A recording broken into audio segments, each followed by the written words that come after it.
Namaskaram. Welcome to Dharmaswara. What happens in the exact moment the body dies?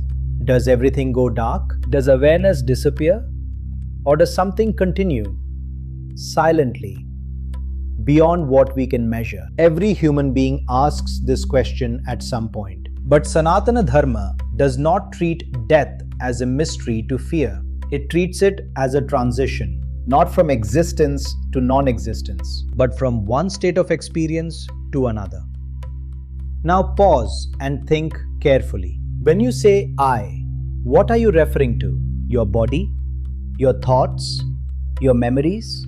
In the Vedic understanding, a human being is layered. There is the physical body, the Sthula Sharira. There is the subtle body, the Sukshma Sharira, which includes the mind, impressions, tendencies, desires, and deeper still, the causal layer, the Karana Sharira. When death occurs, the physical body returns to the 5 elements, but the subtle body, carrying impressions and karma, continues. This is the foundation of rebirth, not punishment, not reward, resonance. You move toward conditions that match the tendencies you have cultivated. The Bhagavad Gita describes it simply. Just as a person discards worn-out clothes and puts on new ones, the self discards an old body and takes on another. But here is where the question becomes sharper. Is there anything in modern science that even remotely aligns with this?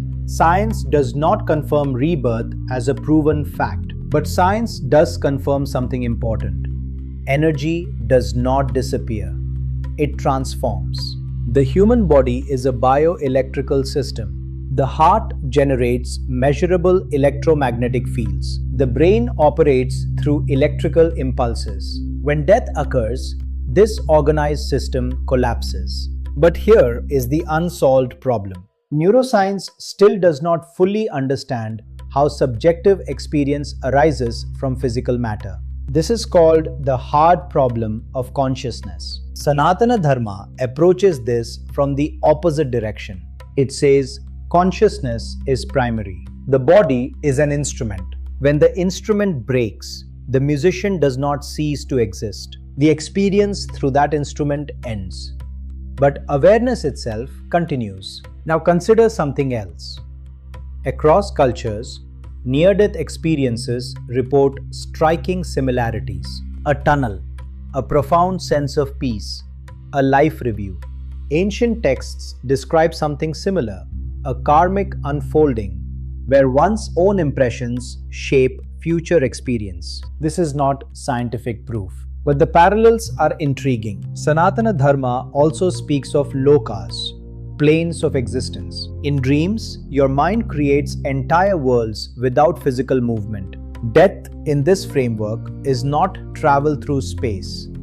It is a shift in the field of experience.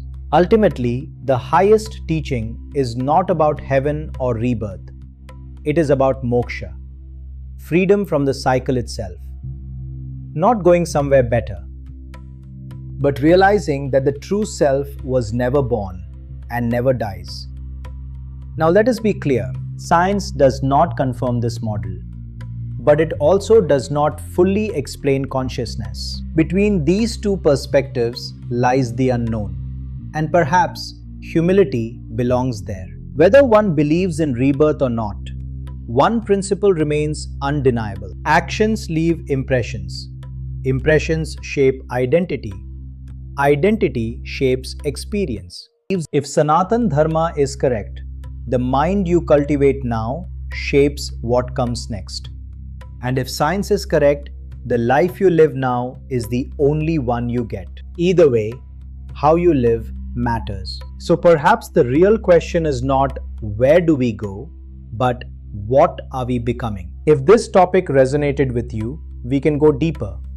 We can examine karma in detail. Explore reincarnation case studies researched by scientists. Study descriptions of the soul's journey in the Garuda Purana, or investigate the philosophy of consciousness itself. Tell me in the comments, should we go deeper into this? Some questions are not meant to frighten us. They are meant to make us live more consciously. Until next time. Namaskaram.